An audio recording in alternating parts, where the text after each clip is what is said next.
kind of in an interesting spot because in addition, you know, I know Norma wanted me to talk about, you know, my mom's house, which is actually foreclosed on 2 years back. And actually, we didn't even discuss my grandmother's house was foreclosed on a number of years before that, and we talked about the housing bubble. What's interesting is housing bubble popped nationally in 2008, but around here we saw that long before it hit nationally. So, you know, on that one was actually, here's a woman that was 75 years old, living on Social Security, with a house that the county auditor said was worth $49,900. And he had people that came to her door, and bear in mind, this woman was blind, couldn't read. That didn't stop them from getting her a contract to, they loaned her, they appraised her house at $80,000. Almost double what it was. And then, of course, they can loan you more than the appraised value.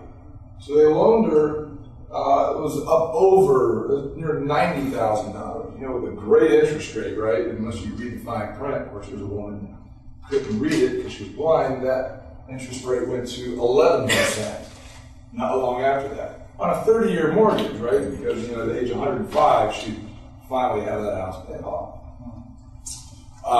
But actually, in addition to that, and I mentioned my mother's house was foreclosed on about 3 years ago. If you go and you look on the county auditor's website, you'll see that it still has her name on there.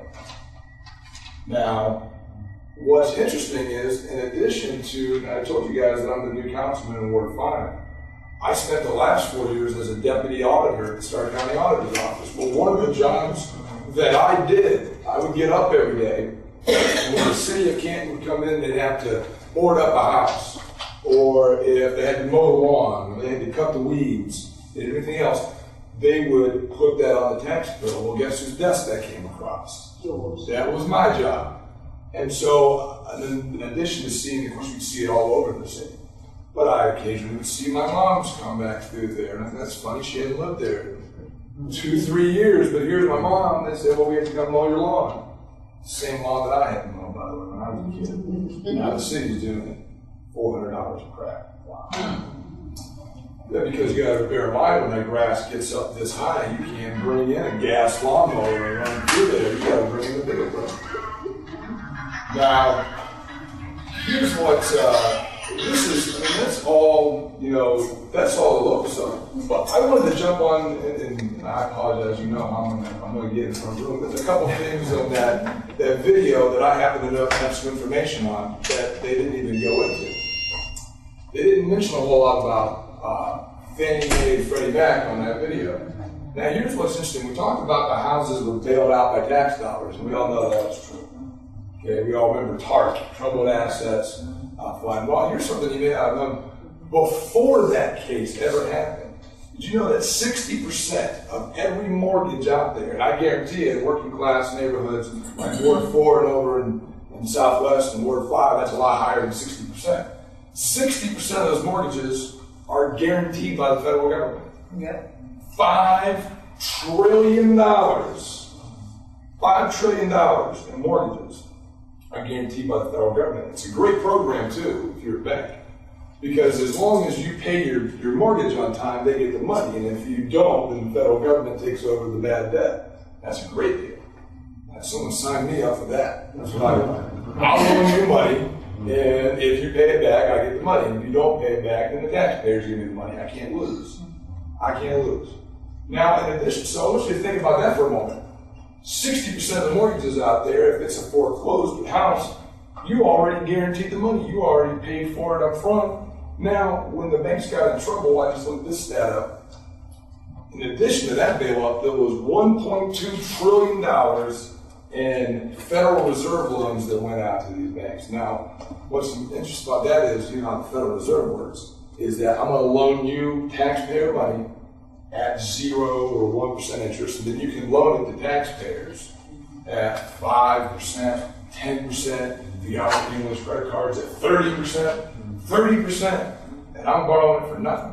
And don't worry, if they don't pay it back, the unwitting magnificence the taxpayer will pay it back for you. So Alan Greenspan, who was on there, said that in his brief departure from orthodoxy in the late 90s, talked about the irrational exuberance of the executives on Wall Street.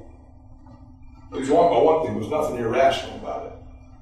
That was completely rational. If you got a system set up where you can pay yourself huge bonuses on borrowed money and know that when it collapses under the weight of your own greed and stupidity, that the full force of the federal government will come and save you in days, if not hours, I'd be pretty exuberant too.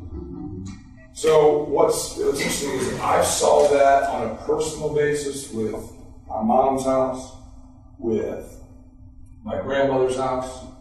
I've seen it come across my desk for years. There's houses out there that literally were, there's a law in the state that if the total amount of liens on a property are greater than the value of the property, then the county will just write it off to nonprofit agency, to city, to the school board.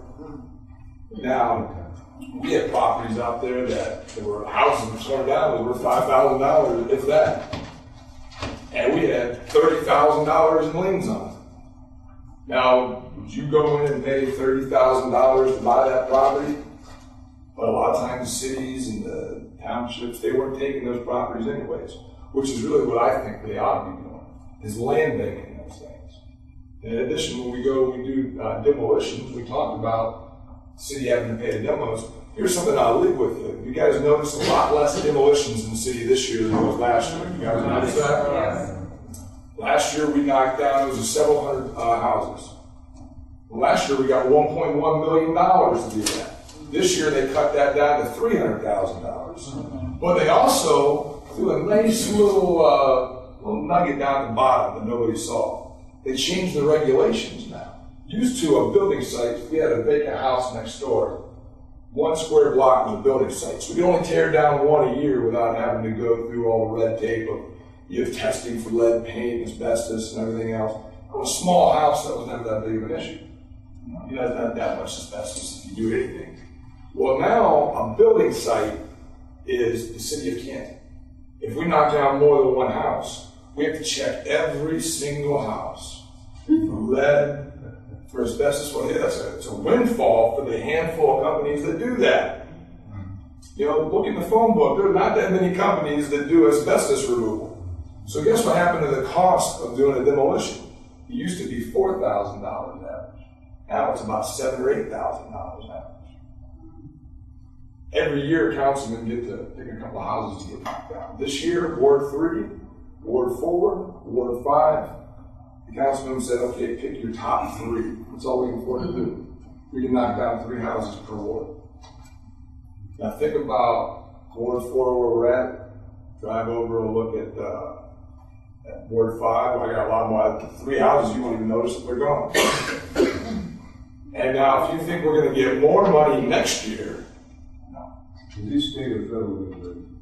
The asbestos is now, that is a state regulation through the state EPA. It's a boondoggle for somebody. Okay, and at the end of the day, that's what you got to remember is people will say that you see complaints on the Occupy Wall Street, the Occupy Canton. You just drove past on the way down and go, well, these guys want to take taxpayer dollars and give it to the poor. That's terrible. It's like Stalin just ran for president, right? That's terrible. We're going to take money. Well, what are we doing right now? We're taking tax dollars and we're shifting it up. Okay, when you pay your tax dollars, and what we do is we take that money and we give it to J.P. Morgan Chase to buy that house. And don't worry, because the house was already guaranteed by Fannie Mae anyways. Okay, we're going to pay for it twice. Then, if you don't take care of it, the city of Canton will take care of it for you. And don't worry about it. We'll just give all that money to you guys. These guys in this room don't need it. But did I take up enough time? Did I take up enough time? Yes, thank you. You can invite me back. I'm home.